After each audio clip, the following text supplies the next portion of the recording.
Assalamualaikum warahmatullahi wabarakatuh. Bismillahirrahmanirrahim. Alhamdulillahi rabbil alamin. Wassalatu wassalamu ala asyrafil anbiya'i wal mursalin sayyidina wa habibina wa maulana wa qurrati a'yunina Muhammadin wa ala alihi wa ashabihi wa man tabi'ahum bi ihsanin ila yaumiddin. Rabbi shrah li sadri wa yassir li amri wa hlul 'uqdatam min lisani yafqahu qawli. Rabbi zidna ilma warzuqna fahma amin ya rabbal alamin. Amma ba'du. Mari kita mulai ngaji kita malam ini dengan menghadiahkan Al-Fatihah. Dan pada malam hari ini saya ingin mengajak kepada teman-teman semua untuk membacakan Al-Fatihah untuk kesembuhan kawan kita Mas Iriwian Haq yang sedang terkena COVID dan dirawat di rumah sakit.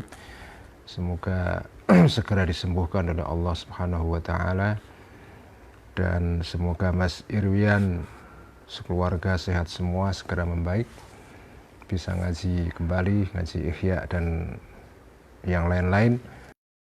Ruhi Nabi Muhammadin sallallahu alaihi wasallam wa ila arwahi ikhwanihi minal anbiya'i wal mursalin wa ila arwahi azwajihi wa alihi wa itratihi wa sahabatihi wa tabi'ina lahum bi ihsanin ila yaumiddin wa ila arwahil malaikatil muqarrabin wa ila arwahil awliya'i wa syuhada'i was salihin wal a'immatil mujtahidin wal ulama'is salihin wal muallifin wal musannifin, khususan ila ruhi sultanil awliya Syekh Abdul Qadir Al-Jilani wa ila ruhi sayyidit ta'ifa al-imam al-Junaid al-Baghdadi wa ila ruhi hujjatil Islam Abi Hamid al-Ghazali wa ila ruhi asy-Syaikh al-Akbar Muhyiddin Ibn Arabi wa ila ruhi awliya al-Habib Turukil Mu'tabara wa ila ruhi wali songo fi ardi Jawa qaddasallahu asrarahum wa nawwara dharaihahum wa dalam barakatihim wa nafa'ana bi ulumihim wa ila ruhi ulama'ina muassisi jam'iyyati Nahdlatul Ulama wa nakhusu khususan ruha Hadratus Syekh Hashim Asy'ari, Mbah Khalil Bangkalan, Mbah Khalil Kasingan, Mbah Hasan Samsul Arifin, Mbah Wahab Hasbullah, Mbah Bishri Sansuri Gustur, Kiai Maksum, Kiai Ali Maksum, wa usulihim wa furu'ihim wa ila ruwahi abaina wa ajdadina wa ummahatina wa ajdadina wa jaddatina wa masyayikhina wa masyayikhina wa ila ruwahi asdiqaina ghafarallahu dhunubahum wa satara ayubahum wa yu'li darajatihim syai'un lillahi lahumul fatihah. A'udzu billahi minasyaitonir rajim. Bismillahirrahmanirrahim. Alhamdulillahi rabbil alamin. Arrahmanir rahim. Maliki yaumiddin. Iyyaka na'budu wa iyyaka nasta'in. Ihdinas siratal mustaqim. Siratal ladzina an'amta 'alaihim ghairil maghdubi 'alaihim waladdallin. Amin. Bismillahirrahmanirrahim. Qala al-muallif rahimahullahu ta'ala wa nafa'ana bihi wa bi'ulumihi fid dharain. Amin. Rabbi yassir wa a'in. Kitab Mishkatul Anwar halaman 46 ya, 46. As-sadisu. As-sadisu nomor 6, yaitu nomor 6 dari keunggulannya mata batin manusia berupa akal. Nur yang ada dalam diri manusia adalah annal aina, sesungguhnya mata la tubsiru tidak bisa melihat, mata lahir ma sesuatu la nihayata yang tidak ada batas lahu bagi ma ini. Mata itu hanya bisa melihat sesuatu yang ada batasnya. Kalau nggak ada batasnya, nggak bisa lihat dia. Fa'inna karena sesungguhnya al-ain la tubsiru hanya bisa melihat. Jadi tubsiru ini maknanya ada hanyanya. Hanya bisa melihat sifatil ajsami, sifat-sifatnya jisim, yaitu tubuh ya. Wal ajsamu, sementara jisim, tubuh atau sesuatu yang berwadak, berjasad, la tutasawwaru tidak bisa digambarkan ajsam ini illa mutanahiyatan, kecuali ada batasnya.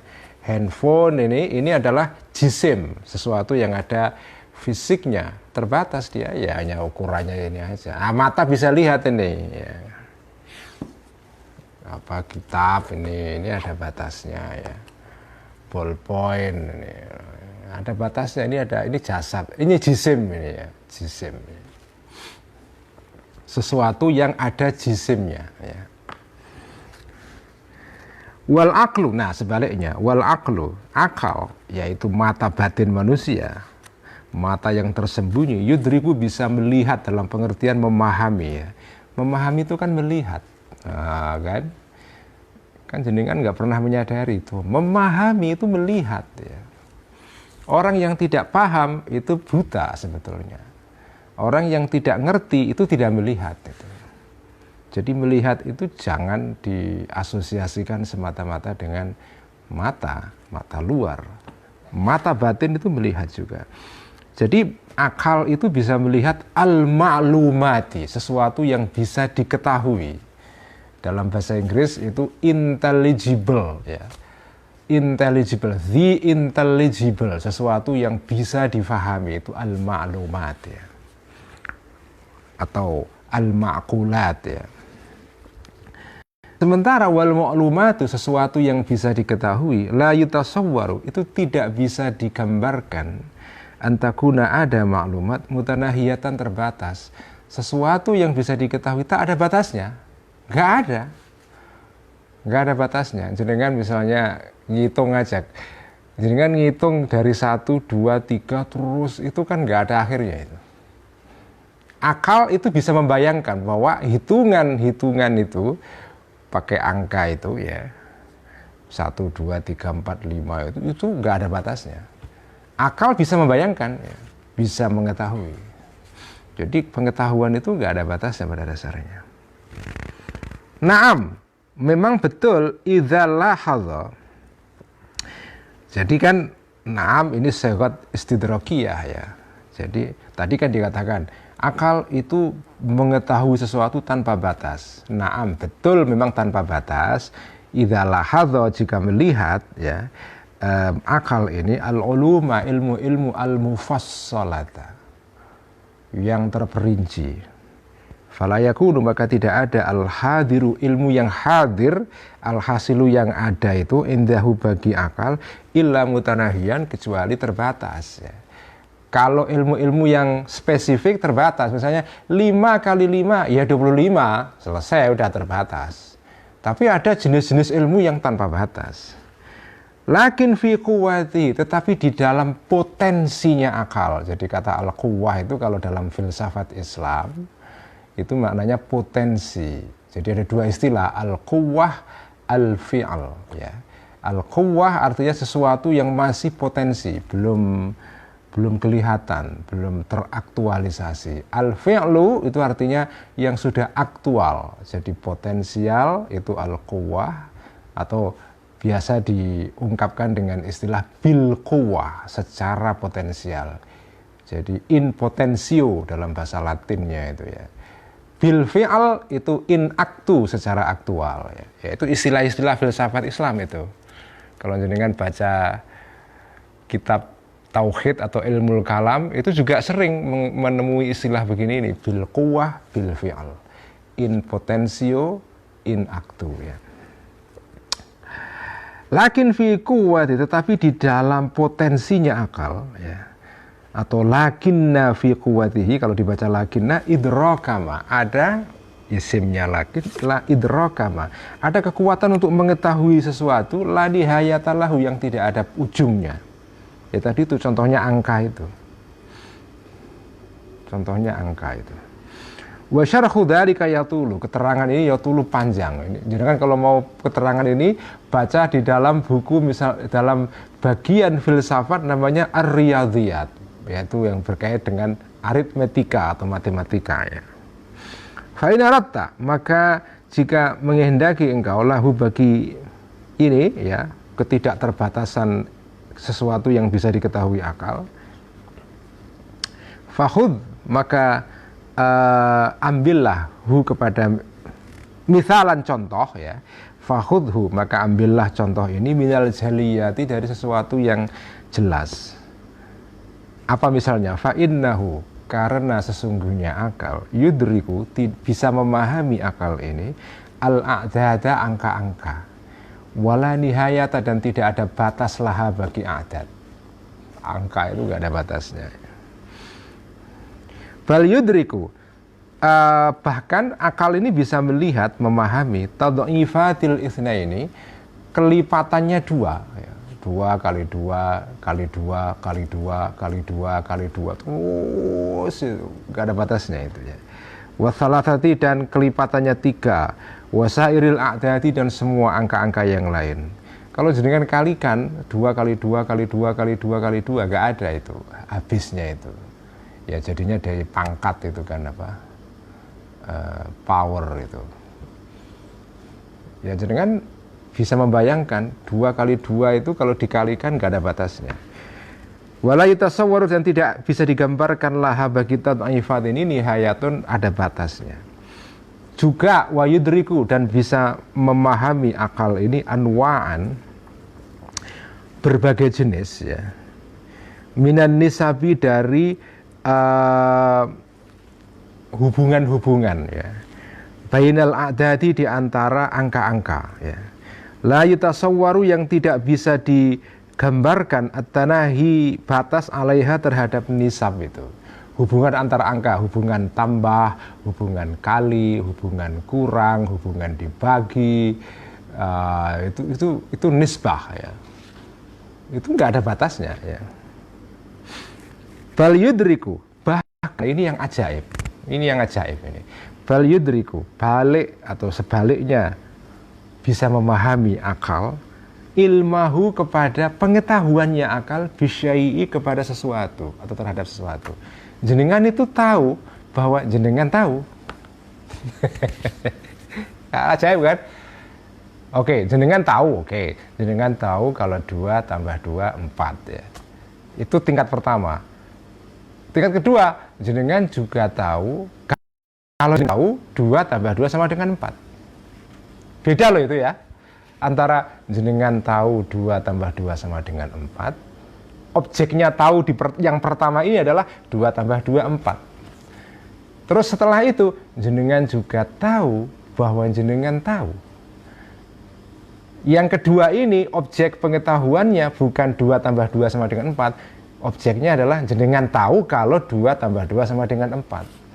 Nanti naik lagi, jenengan juga tahu kalau sampean tahu, sampean tahu. Terus gak ada akhirnya itu ya. Jadi yudriku ilmahu bisyai'i. Juga wa ilmahu dan mengetahuinya akal, ilmahu bi ilmihi terhadap pengetahuannya akal bisyai'i kepada sesuatu. Jadi tahu bahwa engkau tahu. Tambah lagi, jenengan tahu, kalau jenengan tahu. Nah, kan? Jadi dinaikin terus itu. Artinya apa? Akal itu bisa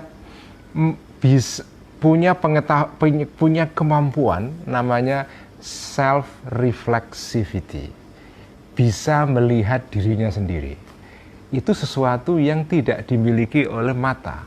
Mata jenengan itu bisa melihat objek di depannya, lihat kitab ini bisa, tapi dia tidak bisa melihat dirinya sendiri, kecuali kalau ada cermin ya. Jadi mata butuh cermin untuk melihat dirinya sendiri, tapi kalau nggak ada cermin di depannya, dia nggak bisa melihat dirinya sendiri. Tetapi kalau akal, dia bisa melihat, dia juga bisa melihat kalau dirinya melihat, dia juga bisa melihat kalau dirinya melihat, bisa melihat. Wa ilmahu bi ilmihi terus, maka faquwatuhu, maka kekuatannya akal ini ya, fi hadzal wahidi, ini di dalam edisinya atau komentarnya Abul Ala Afifi, kemungkinan itu fi hadzal wajhi. Nah, itu rumitnya pembaca kitab klasik itu, kadang-kadang redaksinya berubah ya, tapi ya yang ada begitu dalam manuskripnya, tetapi tidak masuk akal secara konteks kalimat, jadi maknanya nggak bisa difahami, jadi harus diduga-duga kira-kira ini dulu terjadi kesalahan dari penulis naskahnya, karena zaman itu tidak ada mesin cetak ya, jadi nulis kadang-kadang delewer gitu, keliru. Tapi karena keliru, terus kelirunya ini diabadikan terus-menerus karena tulisan pertama dikopi oleh tulisan berikutnya, maksudnya disalin oleh. Dulu kan nggak ada mesin, jadi kalau mau punya kitab itu ya disalin. Karena menyalin ya satu saja, Makanya zaman dulu itu jenengan punya kitab itu ya, harganya itu mahal banget. Karena kitab itu kayak lukisan, sekali dibuat hanya satu. Itu bisa emas berapa gram itu hanya untuk beli kitab itu. Makanya yang punya kitab, yang mampu beli kitab itu raja-raja, para bangsawan. Orang biasa gak bisa beli kitab itu zaman dulu itu. Baru ketika ada mesin Gutenberg, baru kitab dicetak itu ya. Bisa digandakan, siapa aja bisa beli. Sekarang wah, beli kitab mudah aja ke Kiai Idham Holid, ke Mas Rizal Mubid, tinggal kirim aja pakai WA, klik klik klik klik klik klik, klik kirim. Mudah banget ya Allah. Ya Allah, ini kok bisa ya? Artinya kan kalau bandingkan zaman sekarang dengan zamannya Imam Ghazali gitu, itu lompatan teknologinya udah dahsyat banget ya. Jadi kekuatannya akal ini la takifu, tidak berhenti inda nihayatin, pada satu batas. Itu yang keenam. As-sabi'u, sekarang yang ketujuh. Annal aina, sesungguhnya mata luar ini itu besiru, bisa melihat al-kabira, yang besar, sohiran kecil. Nah kan, tertipu, ini namanya optical illusion itu ya. Apa, ketipuan penglihatan. Fatara, maka melihat mata luar ini asyamsa, dari fi miqdari mijanin, di dalam ukurannya. Mijan itu semacam apa, tameng untuk perang itu loh, apa, tameng apa, shield gitu ya. Cuman lihat matahari itu ya kayak sebesar tameng untuk orang perang itu. Wal kawakib, dan bintang-bintang fi suwari dananira, di dalam gambarnya dinar-dinar, hanya kayak koin aja, bintang-bintang itu koin itu. Padahal bintang itu, kalau jenengan baca dalam astronomi itu, bintang itu saking jauhnya, itu kadang-kadang dia itu semacam kayak bisa merupakan sistem matahari, jadi matahari dengan sejumlah planetnya. Bisa juga dia itu merupakan galaksi, yang di dalam galaksi itu ada jutaan bahkan miliaran matahari. Karena saking jauhnya di mata kita, itu seperti hanya sekeping koin itu. Itulah mata, sesuatu yang gede banget saking jauhnya, di mata kita tampak kecil, padahal tidak kecil. Visuari dananiro, di dalam gambarnya dinar-dinar, mansuratin, yang tersebar, ala bisatin azraqa, di dalam karpet warna biru. Ini karpet khas Persia, karena Imam Ghazali ini kan orang Persia. Tradisi bikin karpet itu sejak zaman Imam Ghazali, bahkan sejak sebelumnya ya. Makanya sekarang dikenal karpet Persia, itu kan mahal. Nah, itu namanya bisatun azraq ya. Karpet Persia warna biru, itu khas itu. Wal aqlub, akal yudriku, bisa mengetahui juga akal ini, annal kawakib, sesungguhnya bintang-bintang. Jadi akal, bukan mata ya, akal tahu annal kawakib, sesungguhnya bintang-bintang, wasyamsa, dan matahari itu jelas akbaru, lebih besar, minal ardi, daripada bumi, adha'afan mudha'afatan, tikal-matikal, berlipat-lipat ya. Itu contohnya tipuan penglihatan ya. Wal ainu, dan atau wal aina, atau wal ainu, dan mata taro, hanya bisa melihat ya, al kawakiba, bintang-bintang itu ya, al kawakib ya, sakinatan, berhenti, kelihatannya berhenti menurut mata. Bal taro, bahkan melihat mata ini, azilla, apa, bayang-bayang, baina yadaihi, di antara atau di depannya, apa itu, di depannya mata lahir ya, sakinan, berhenti. Namanya bayang-bayang matahari itu kan kelihatannya berhenti ya. Bayang-bayang sesuatu yang terkena matahari itu kan kelihatannya diam. Watara, dan melihat mata ini, as-sobia, anak kecil, sakinan, berhenti, statik ya, berhenti, fi miqdari, di dalam ukurannya sobi. Jangan kalau lihat anak kecil itu dengan pantengi setiap hari itu kan kayaknya nggak tumbuh kan, diam kayaknya. Padahal anak-anak itu ya tumbuh tiap hari, cuma saking tumbuhnya itu pelan sekali, jadi mata tidak bisa mendeteksi pertumbuhan anak dari inci per inci setiap hari itu enggak tahu dia. Yang bisa mengetahui kalau anak itu berkembang tiap hari itu akal yang bisa melihat. Kalau mata, kesannya anak-anak itu jenengan kalau punya anak tiap pagi bangun pagi gitu, jenengan pelototi itu ya kayak kok nggak berkembang ya kayak kemarin sore. Baru kalau jenengan nggak ketemu seseorang setelah sekian tahun, baru kaget, loh kok gede banget dia sudah besar gitu ya. Wal aklu, sementara akal yudriku bisa mengetahui, akal ini tahu an-nasabiyya, sesungguhnya anak-anak mutaharrikun itu bergerak itu. Binusyu'i di dalam tumbuh, wat tazayyudi dan tambah ya, bertambah alat dawami terus menerus. Anak itu berkembang secara fisik ya. Nah, itu hanya bisa diketahui oleh akal itu. Wadzillu, dan bayang-bayang itu, maksudnya bukan bayang-bayang saya punya polpen ini ada sinar di sini, ada bayang-bayangnya, itu memang berhenti. Tapi kalau bayang-bayang sesuatu karena terkena matahari, ya, itu kan sebetulnya bergerak bayang-bayang itu. Kenapa? Karena matahari bergerak. Tetapi kesannya ketika jenengan lihat pada saat itu, ya, itu bayang-bayang itu berhenti. Cuma akal tahu wadzillu dan bayang-bayang ini mutaharrikun, bergerak terus daiman secara terus-menerus. Wal kawakibu, dan bintang-bintang itu juga sama, tataharraku, bergerak bintang-bintang fi kulli lahdhatin, dalam setiap menit, amyalan katsiratan, bermil-mil, berkilo-kilo. Kama qala, sebagaimana bersabda kanjeng Nabi sallallahu alaihi ya. Bertanya kanjeng Nabi itu li Jibril, kepada malaikat Jibril alaihi salam, azalatis syamsu, apakah gerak asyamsu, matahari? Tanya kanjeng Nabi kepada Jibril. Faqala, maka berkata Jibril, la.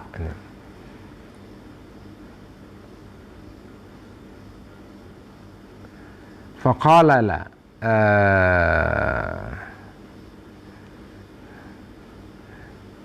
Kemudian ketika Jibril menjawab la, kanjeng Nabi menjawab balik, na'am, iya, bergerak sebetulnya ya. Qala, berkata malaikat Jibril, kaifa, bagaimana kok bergerak itu? Jadi yang tahu malah kanjeng Nabi ini, bukan malaikat Jibril ya. Jadi kama qala, kanjeng Nabi berkata kepada Jibril,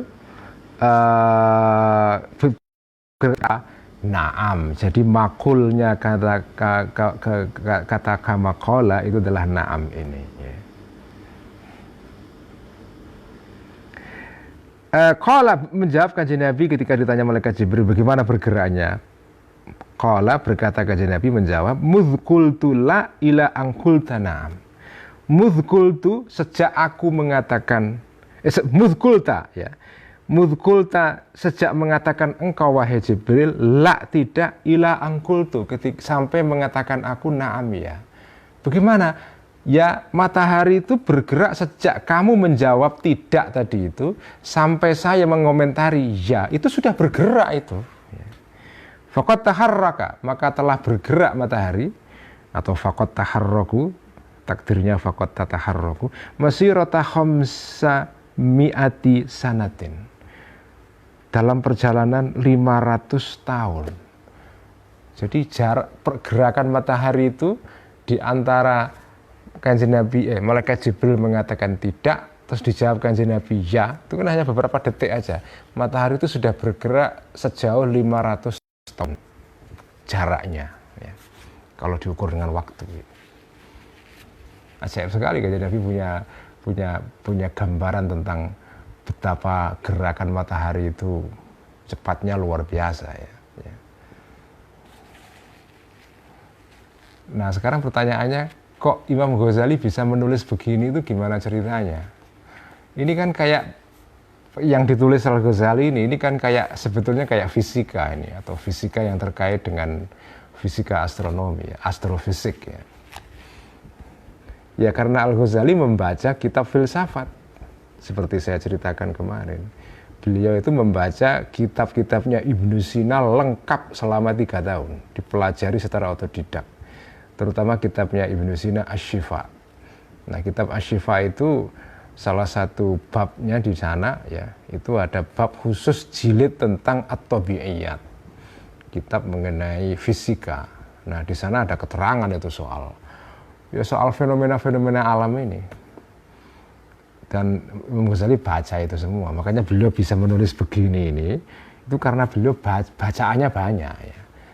Tapi kalau kiai ngluthuk bacaannya kitab satu saja, misalnya satu jenis tok ya nggak bisa nulis seperti ini. Ini bayangannya orang nulis begini ini adalah orang yang perpustakaannya banyak bukunya dan baca, tidak hanya punya buku tok kan. Sekarang banyak orang punya buku tapi nggak dibaca. Jadi Imam Ghazali ini bacaannya bermacam-macam, termasuk dalam bidang filsafat, sehingga beliau nulis seperti ini karena literatur beliau itu banyak sekali. Kalau kiai atau ulama yang bacaannya tidak sebanyak Al-Ghazali, nggak bisa nulis seperti ini. Baca dan paham, baca dan paham, dan bisa mencerna, diolah, dan diungkapkan kembali itu ya. Wa anwa'u ghalatil basari, dan jenis-jenis kesalahan atau kekeliruannya mata lahir itu kathiratun, banyak sekali, nggak bisa dihitung di sini lah ya. Sementara wal aqlu, akal mata batin, munazzahun, itu terbebas, dibersihkan anha dari anwa'u ghalat tadi. Fa in qulta, maka jika hanya engkau untuk menyanggah keterangan saya ini, kalau kamu menyanggah bisa mengatakan nara al-uqala'a yaghlituna fi nadharihim. Imam Ghazali katanya akal itu terbebas dari kesalahan-kesalahan. Lah, nyatanya kan enggak. Nara melihat kami al-uqala'a, orang-orang yang punya akal, yaghlituna juga salah juga, sama dengan mata lahir juga salah itu. Fi nadharihim, di dalam nazarnya, di dalam penalaran al-uqala'. Nah, kalau kamu bertanya begitu, maka jawabannya, ini jawaban Al-Ghazali, fa'lam, maka ketahuilah engkau. Anna fihim, sesungguhnya pada orang-orang uqala ini, khayalatin, ada khayal-khayal, ada gambaran-gambaran. Ya. Ada sesuatu yang belum terverifikasi, khayalat, ya. Dugaan-dugaan. Wa'uhaman dan waham-waham juga sama, sangkaan-sangkaan yang belum dibuktikan ya. Wa'tiqadatin, dan kepercayaan-kepercayaan. Biasa itu orang-orang yang punya akal itu biasanya punya prekonsepsi, punya prasangka, punya sangkaan-sangkaan, punya pandangan tertentu yang tidak punya dasar sama sekali karena dapat informasi hoax atau macam-macam lah ya. Yadhunnuna, yang mengira para uqala ini ahkamaha, hukum-hukumnya atau keputusan-keputusannya khayalat, ahkamal aqli, sebagai keputusan-keputusannya akal, sebagai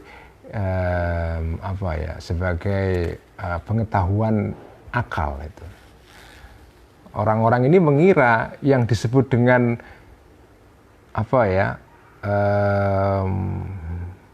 yang disebut dengan ilmu yang betul-betul berbasis akal itu ya disamakan dengan misalnya salah paham, miskonsepsi, misinformasi, dugaan-dugaan. Itu dikira itu adalah ilmu. Padahal enggak.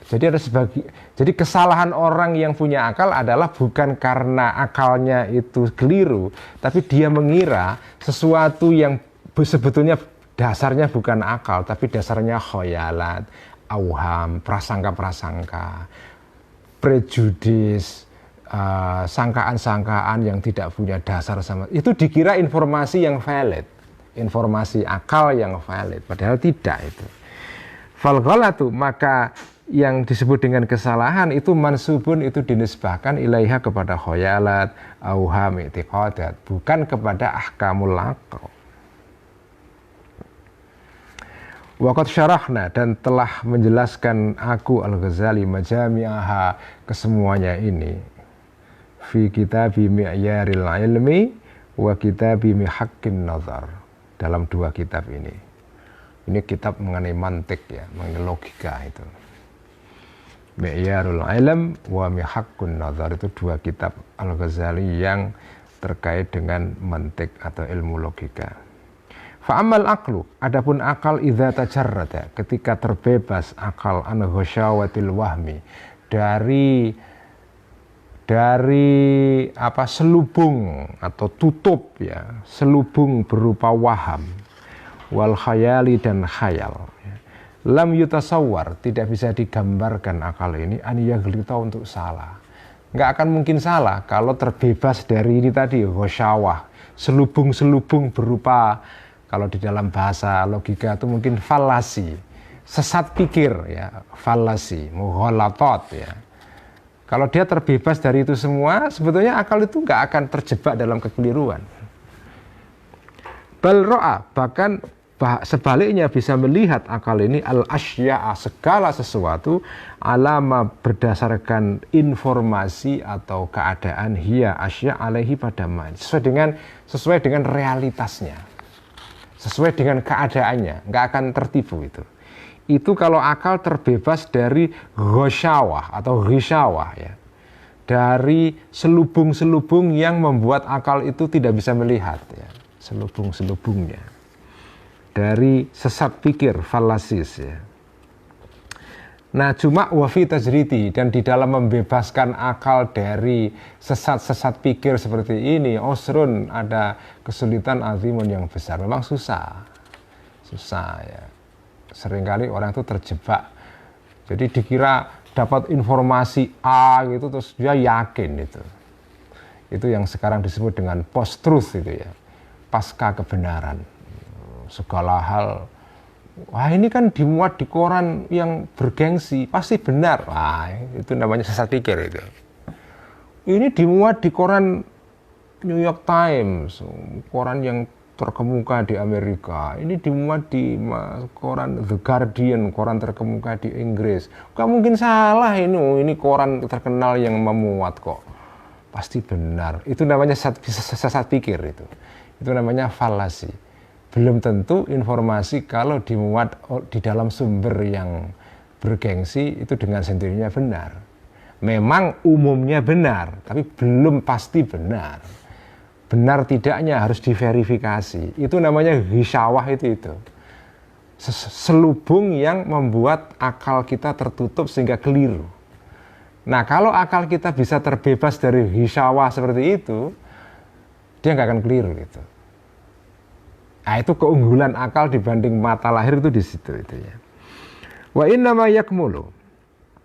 Memang susah membebaskan akal dari waham dan falasi, sesat pikir itu. Wa innama yakmulu.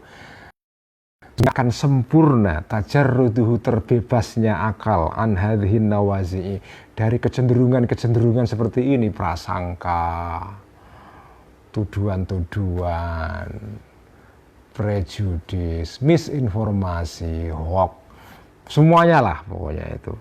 Manusia itu terbebas dari itu semua ba'dal mauti, setelah mati. Kalau sudah mati ya bebas kita itu. Wa inda dzalika, dan ketika itulah yang kasyifu, terbuka, al-ghita'u, tutup selubung itu. Wa tanjali. Wah, ini konsepsi kematian menurut agama ya. Kalau menurut neuroscience modern ya, orang habis mati ya selesai, nggak ada apa-apa lagi. Karena ya yang ada itu ya yang di dunia ini tok, setelah itu nggak ada apa-apa. Itu cara pandang materialistik ya. Kita sebagai orang beriman nggak bisa menerima pandangan materialistik seperti itu. Kita punya pandangan bahwa dunia material ini, dunia yang tampak bisa diindera ini bukan satu-satunya realitas. Oh, itu penting itu. Ini kesadaran seperti ini penting ya. Dunia material ini tidak satu-satunya realitas. ada realitas di balik yang tampak ini, yang disebut dengan alam gaib ya. Karena itu ciri orang beriman adalah yu'minuna bil ghaibi. Dia beriman kepada sesuatu yang gaib, yang tidak bisa dibuktikan oleh sains ya. Tapi itu kita iman ada itu. Nah nanti kalau kita sudah mati itu watanjali, dan menjadi jelas al-asraru, rahasia-rahasia, hakikat segala sesuatu itu tampak semua. Selama kita masih hidup di dunia ini, itu sesuatu itu ya hanya tampak lahirnya saja, tapi hakikatnya akal kita memang bisa mengetahui tapi terbatas ya. Baru nanti kalau, karena apa? Karena ada tadi itu hisyawah, ada penutup selubung-selubung yang membuat akal kadang-kadang gagal mengetahui. Nanti kalau sudah mati, baru kita bisa menyingkapkan segala rahasia itu. Wa yusadifu, dan akan menghadapi kullu ahadin, semua orang, segala sesuatu qaddama yang sudah melakukan di masa lampau ahad ini, min khairin berupa kebaikan, au syarrin atau kejelekan, mukhdaron ditampakkan di depan mata kita ya. Wa yusyahidu, dan akan melihat kullu ahad kitaban, kitab catatan amal ya, catatan segala hal. Nanti akan kita lihat itu. La yuhadiru, yang tidak akan meninggalkan kitab ini, soghiratan, segala hal yang kecil, wala kabirotan, dan besar, illa ahsoha, kecuali menghitung kitab ini kepada soghirah dan kabirah, catatan yang memuat segala hal, kecil besar semua akan ada dalam kitab itu. Wa indahu, dan pada saat inilah yuqalu, akan diucapkan, dikatakan kepada orang ini, fakashafna anka ghita'aka. Pada hari kiamat, ketika kita sudah di hadapan Allah ya, kita akan diberitahu ya, sekarang kamu bisa melihat hakikat segala sesuatu. Fakashafna, maka menyingkapkan aku Allah, maksudnya angka dari engkau wahai manusia, ghita'aka, selubung kamu, fabasaruka, maka penglihatan kamu al-yauma, sekarang, hadidun, jadi tajam. Dulu di dunia akal kita nggak bisa melihat itu semua. Begitu sekarang mati di akhirat, penglihatan kita bisa lihat segalanya ini. Wa innamal ghita'u, adapun sesungguhnya selubung itu adalah ghita'ul khayali, selubung berupa khayal, berupa bayangan, wal mahmi, dan sangkaan, wa ghairihima, dan yang selain khayal maupun waham. Wa indahu, dan pada saat inilah ketika orang melihat kenyataan ini, yaqulu, akan berkata, al-maghruru, orang yang tertipu, bi auhamihi, dengan sangkaan-sangkaannya maghrur, wa i'tiqadatihi, dan keyakinan-keyakinannya maghrur, al-fasidati, yang tanpa dasar, yang keropos ya, yang rusak, wa khayalatihi, dan khayal-khayalnya, bayangan-bayangannya, maksudnya bayangan itu prasangka ya, prejudices ya, prasangka-prasangkanya al-maghrur al-batilati, yang keliru. Dia akan berkata nanti, dengan semua nanti kalau sudah di hadapan Allah itu ditunjukkan hakikat segala sesuatu, baru oh begitu ya.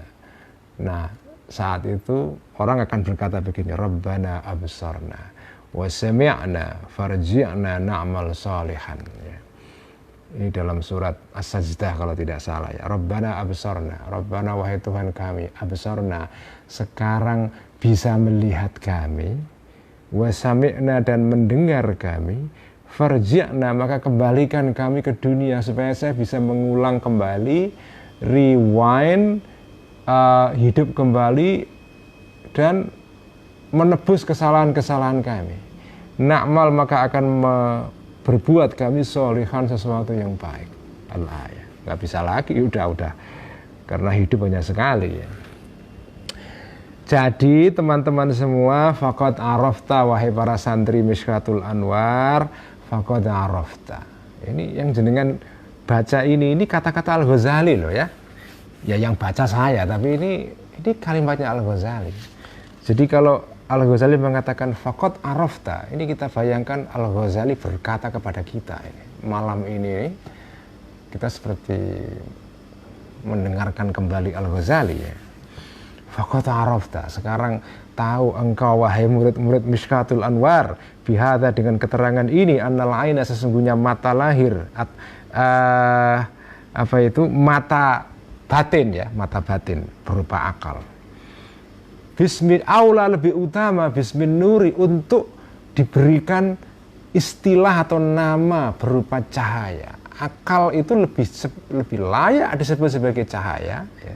Minan nuri daripada cahaya al-ma'rufi yang sudah dikenal, yang lazim kita ketahui, yaitu cahaya berupa mata ini ya.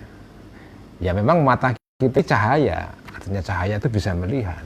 Tetapi yang lebih layak disebut dengan cahaya daripada mata lahir adalah akal kita, adalah mata batin kita ya. Ini kesimpulan dari keterangan yang panjang lebar sebelumnya. Tsumma arafta, kemudian mengetahui engkau annal aqla, sesungguhnya akal, aula lebih utama.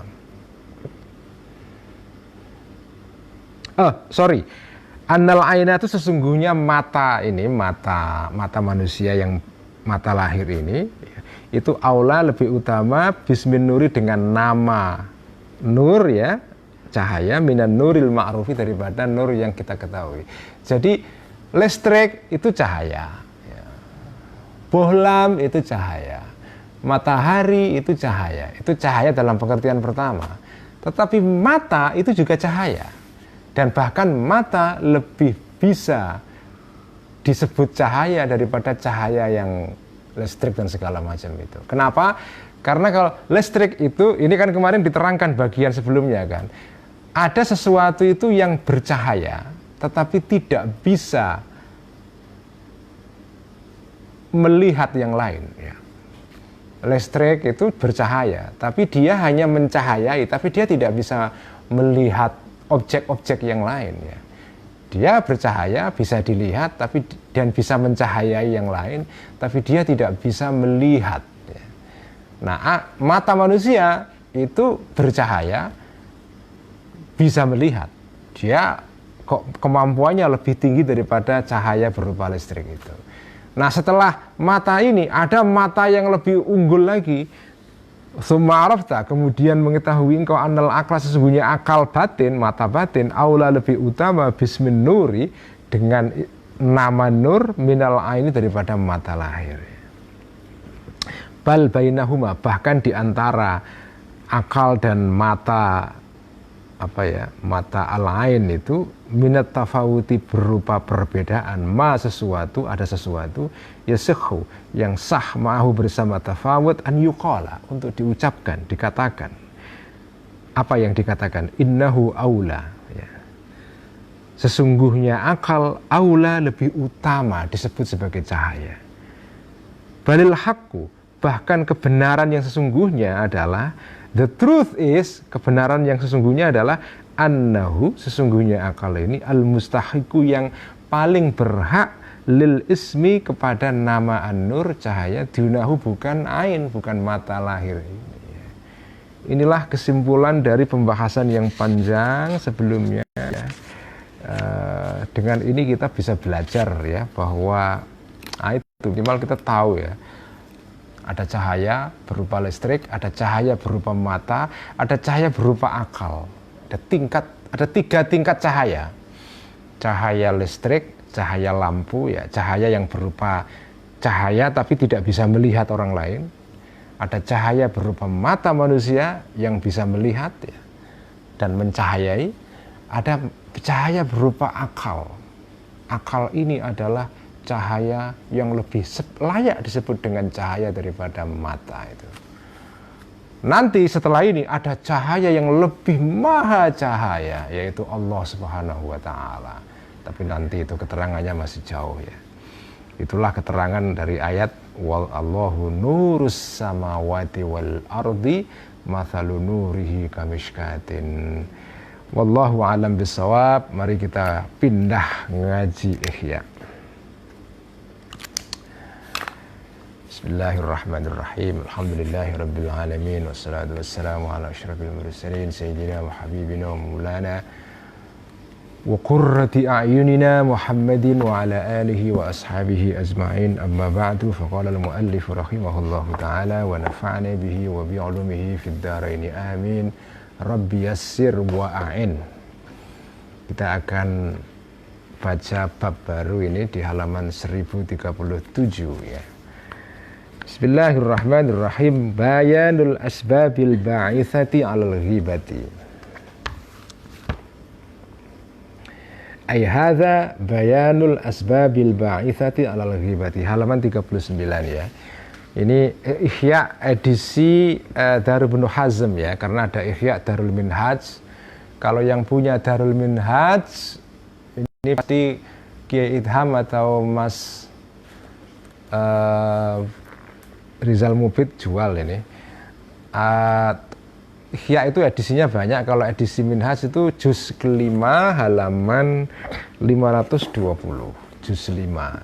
Tapi kalau Ihya edisi Indonesia yang 4 jilid saya nggak tahu, itu yang punya Mas Fauzi itu.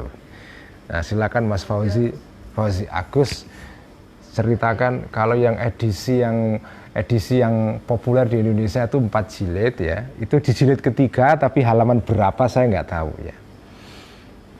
Nah ini bayanul asbabil ba'ithati 'alal ghibati. Ini pembahasan ghibah ini ya Allah ketampar-tampar. Ini kemarin banyak santri-santri kayak yang nulis ketampar semua. Mas Fakhrul Razi dari Nurholis Masjid Society, ada banyak ini yang nulis ini ya. Saya juga merasa ketampar, tapi bagus kan ditampar, karena yang nampar ini orang besar loh, Imam Ghazali ya, nggak apa-apa lah ya. Kalau yang nampar preman ya kita marah. Ini kita ditampar ulama besar namanya Imam Ghazali, bangga kita karena yang jenengan ditampar kiai yang terhormat itu kan sebetulnya kasih sayang itu. Kita ditampar kiai itu kalau zaman dulu di pondok ya, sekarang sudah jarang kiai nampar santri itu. Zaman saya itu sering itu kiai nampar santrinya itu. Tapi kalau kiai nampar santrinya itu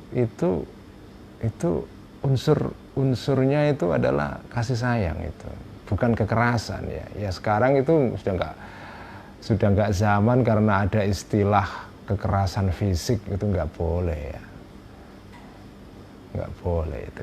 Ini kita nggak masalah ditampar Imam Ghazali ini. Toh ini tamparannya tamparan metaforis kan, bukan tamparan fisik ini. Bayanul asbabi, inilah keterangan tentang sebab-sebab al-ba'ithati yang mendorong alal ghibati, kepada ghibah. Kenapa orang itu kok suka ghibah? Wah, ini semacam, di sini nanti kita akan baca semacam psikologi. Imam Ghazali itu nganalisa kejiwaan orang. Lagi-lagi takjub banget saya itu, kok bisa Imam Ghazali nulis begini, ini gimana ceritanya itu ya. Kayak beliau itu psikolog sebetulnya. Nantilah kita baca nanti. I'lam, ketahuilah. Annal bawa'itha, sesungguhnya dorongan-dorongan, sesuatu yang dorong alal ghibati, kepada ghibah, katsiratun banyak. Walakin yajma'u, tetapi mengumpulkan kepada al-bawa'ith ahada asyara, 11 sababan sebab. Ada sebab 11 kenapa orang rasan-rasan itu ya. Thamaniyatun, sebab yang 8 minha dari bawa'ith atau dari 11 ya. Tatoridu, itu umum terjadi fi haqqil amati, di dalam haknya atau dalam konteks orang biasa. Kalau orang biasa ghibah itu karena 8 alasan. Wa thalathatun, dan yang 3 takhtassu khusus thalatha bi ahli dini, kepada orang-orang ahli agama. Maksudnya para orang-orang yang dikenal tokoh agama. Wal khosoti, dan orang-orang khusus. 3 itu adalah alasan kenapa seseorang ghibah, tapi ini di kalangan para kiai. Jadi ghibah itu ada 2 jenis ya. Ada ghibah ala kiai, ada ghibah ala santri. Nah, kalau ghibah ala santri itu alasannya 8, dorongan itu 8 itu. Apa itu? Fal amma tsamaniyatu, adapun yang 8 ini, fal awwalu, maka yang pertama. Nah, ini semacam analisa kejiwaan ini. Pertama, kenapa orang ngerasan-rasan an yashfiya, untuk memuaskan, ya, untuk memuaskan seseorang yang hibah, al ghaidha, kepada kemarahannya. Jenengan rasan-rasan itu janjane itu kan untuk melepaskan kemarahan pada dasarnya. Nah, sebab yang pertama ini terjadi, wadzalika, dan yang pertama ini idza jaro, ketika terjadi sababun, suatu peristiwa, ya, atau sebab, wadhiba, yang marah seseorang yang hibah ini, bihi, karena sebab ini, alaihi, kepada orang yang dihibahi, ya, orang yang dihibahi. Fa innahu, karena sesungguhnya keadaan berikut ini dhamir sya'an. Jadi setiap kali saya menyebut keadaan berikut ini itu dhamir sya'an.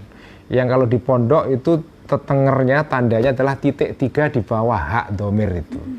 Maksudnya keadaan itu sesuatu yang setelah ini, idza haja, ketika terprovokasi,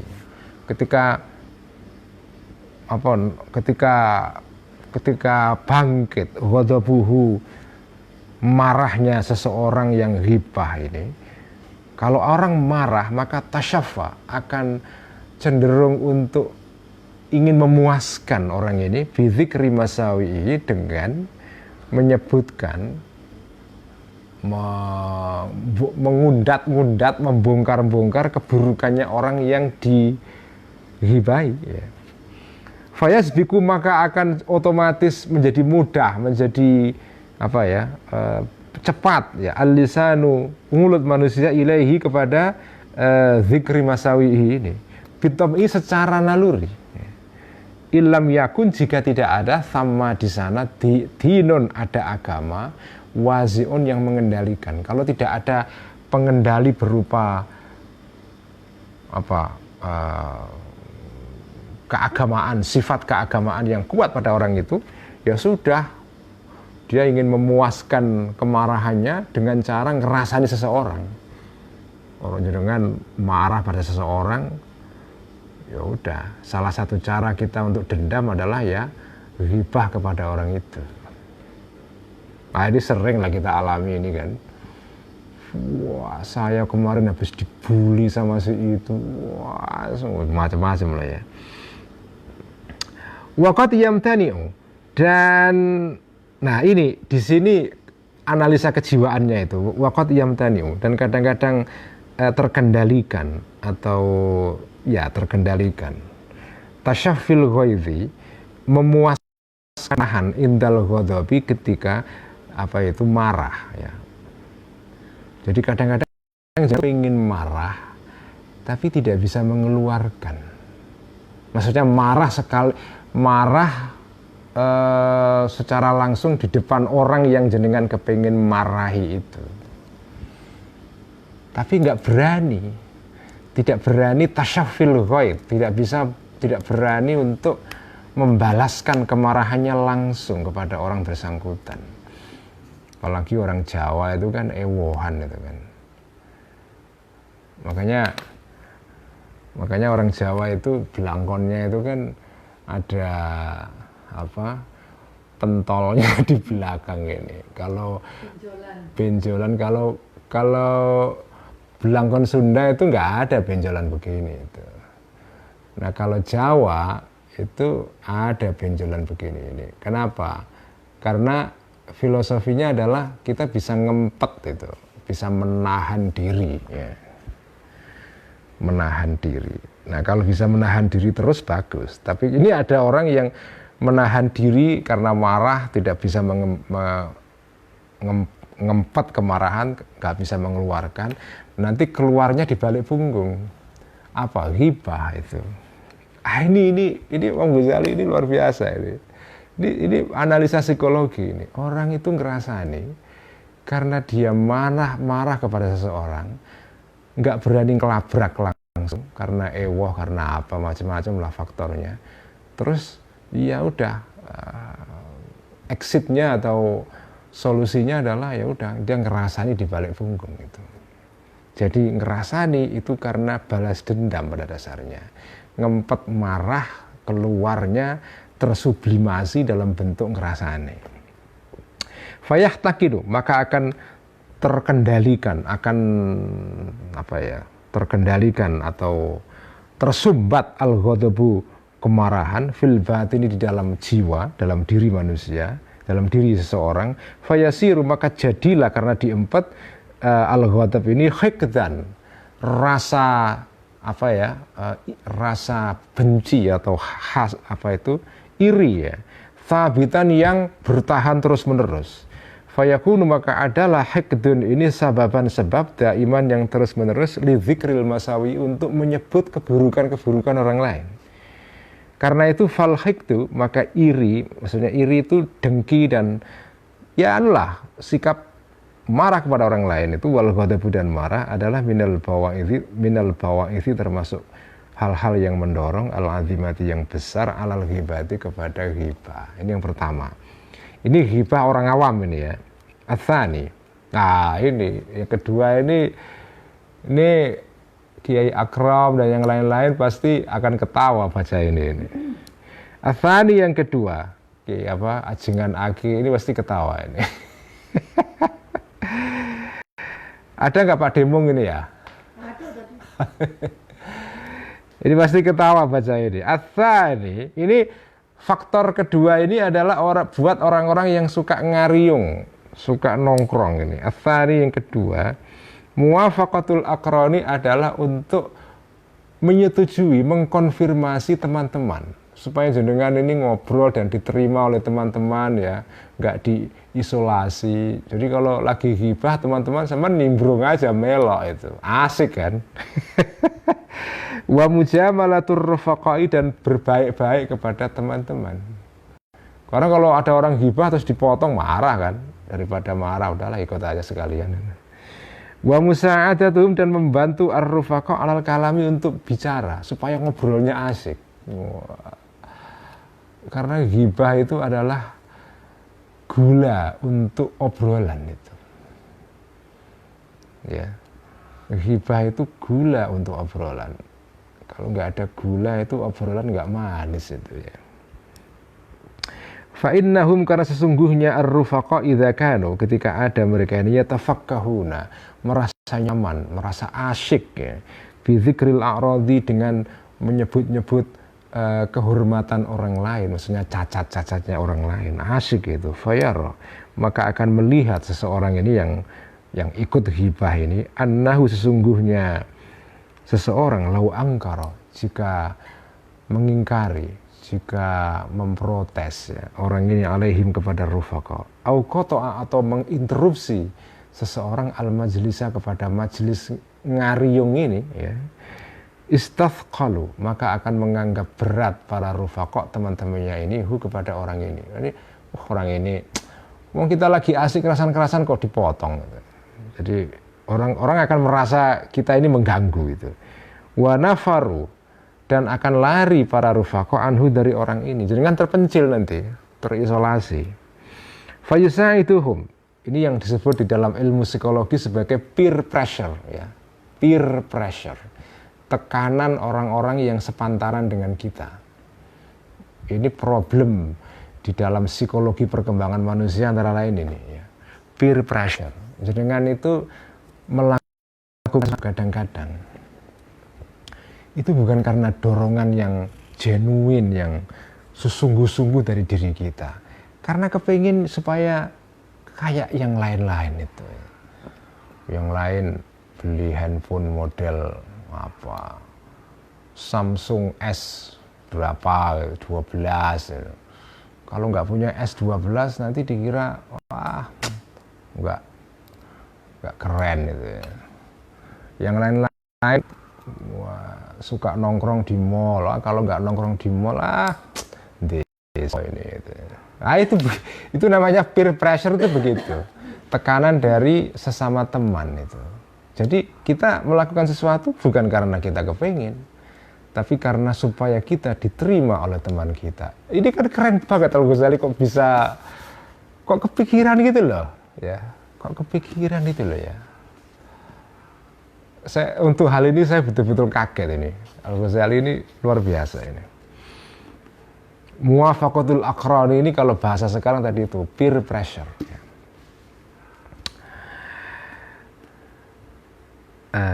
Mana ini? Khawatir diisolasi, fayusa itu maka akan bantu ini orang hum kepada rafaqa, wayaro dan melihat orang ini dzalika tindakan seperti itu, ikut-ikutan ini min husnil muasyarati, dia mengira itu adalah min husnil muasyarati, bagian dari pergaulan, kebaikan pergaulan. Jadi kalau jangan kepingin diterima orang ya sama harus ngikuti, itulah cara bergaul, begitu, itu husnul muasyarah. Itu kan Qur'annya mengatakan apa itu ya, bergaullah dengan, atau ajaran Islam kan bergaullah dengan orang dengan secara baik itu. Wa yadhunnu, dan mengira orang ini annahu sesungguhnya tindakan dzalik tadi itu mujamalatun adalah bermanis-manis ya, fis suhbati di dalam persahabatan. Ya ini ya begini cara bersahabat, kalau enggak ya kamu enggak bisa gitu ya. Waqad yaghdabu, kadang-kadang marah rufaqauhu, teman-temannya orang ini. Jadi tidak hanya ghibah, kadang-kadang marah karena tersinggung, karena golongannya disindir oleh yang lain, grupnya disindir oleh orang lain, lalu marah semua teman-teman. Nah kita ikut marah juga. Jadi mereka ghibah, kita ikut ghibah, mereka marah, kita ikut marah.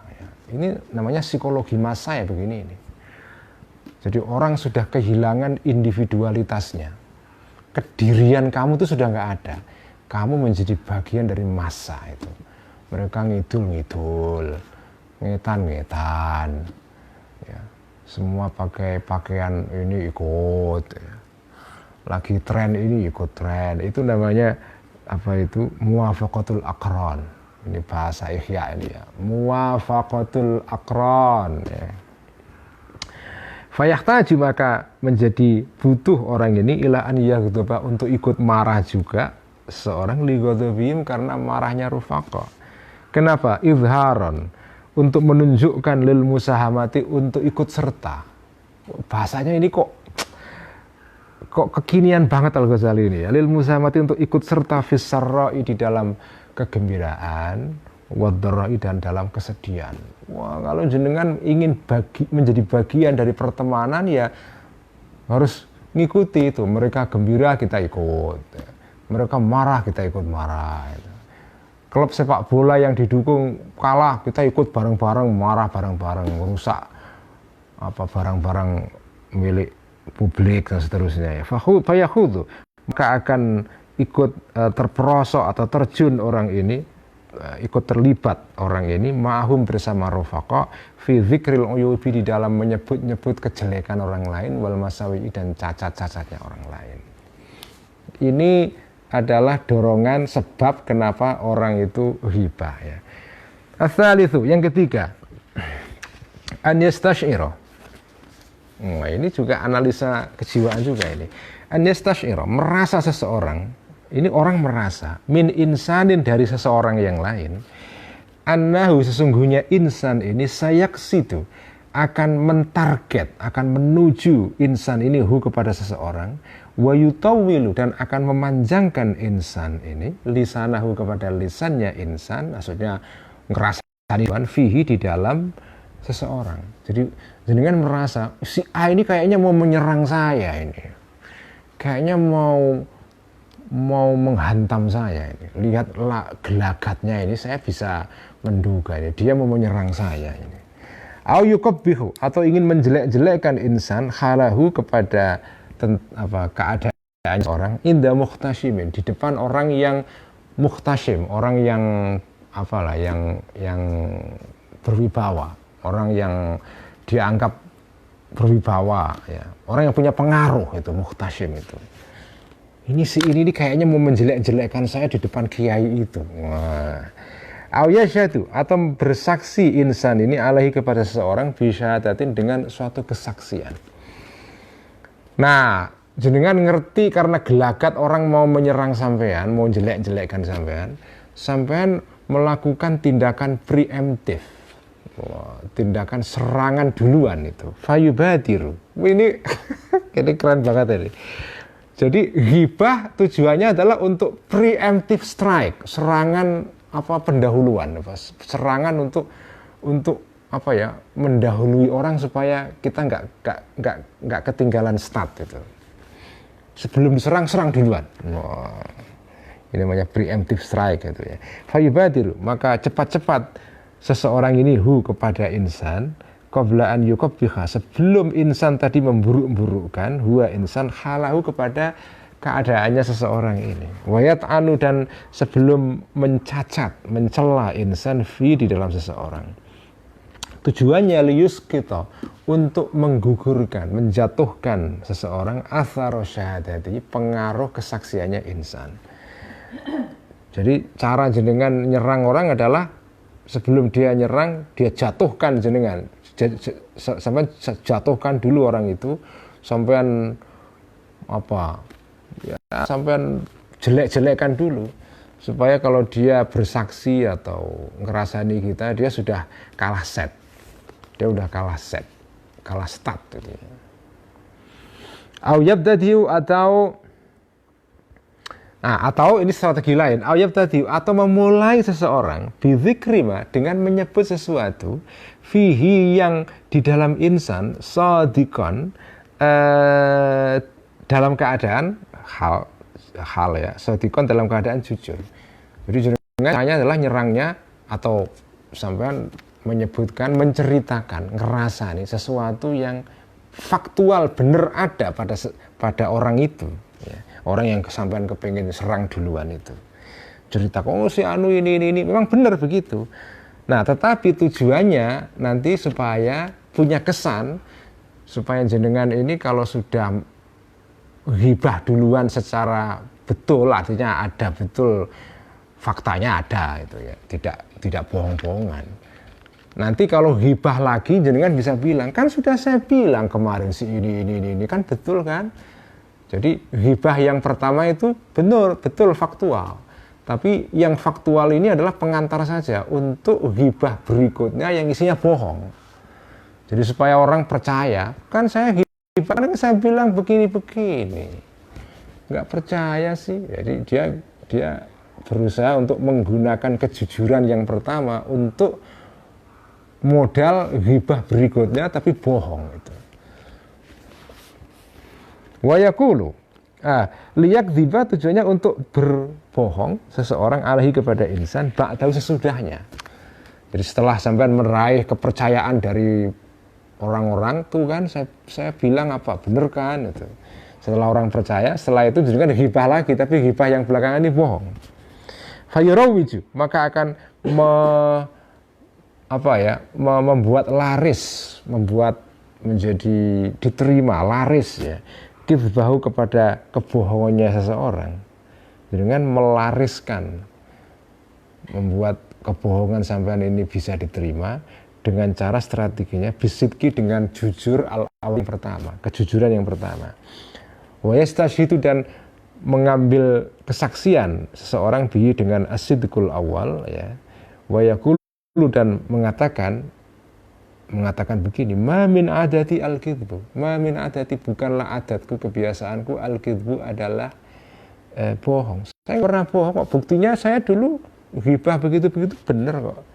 Jadi percayalah sama aku gitu ya. Ini apa ya? Jadi ini menarik, ini analisa ini ya. Ini kayak teknik berbohong ini. Jadi pertama-tama jujur dulu, jujur.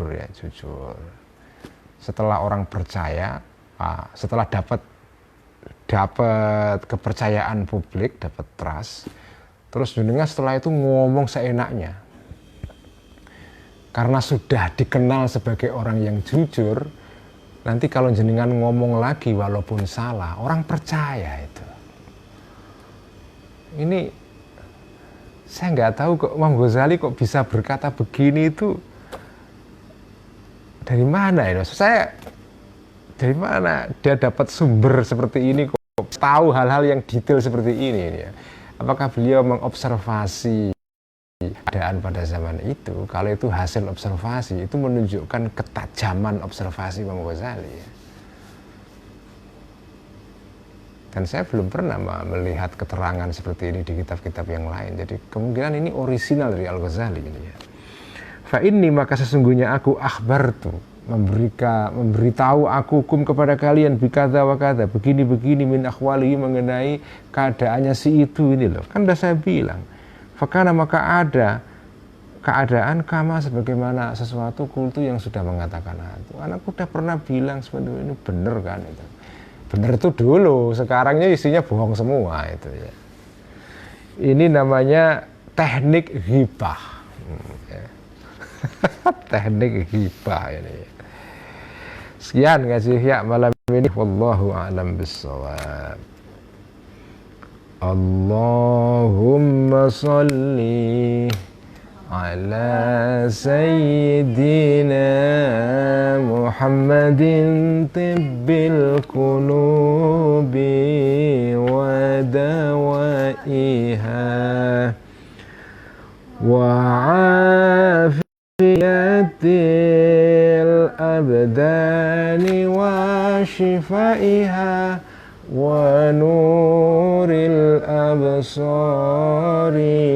wa dhiyaiha wa ala alihi wa sahbihi wa sallim. Allahumma salli ala sayyidina Muhammadin tibbil qulubi wa dawaiha wa afiyatil abdani wa shifaiha wa nuril absari wa dhiyaiha wa ala alihi wa sahbihi wa sallim. Allahumma salli ala sayyidina Muhammadin tibbil qulubi wa dawaiha wa afiyatil abdali wa shifaiha wa nuril absari wa dhiyaiha wa ala alihi wa sahbihi wa sallim. Sekian, wassalamualaikum warahmatullahi wabarakatuh. Waalaikumsalam warahmatullahi wabarakatuh.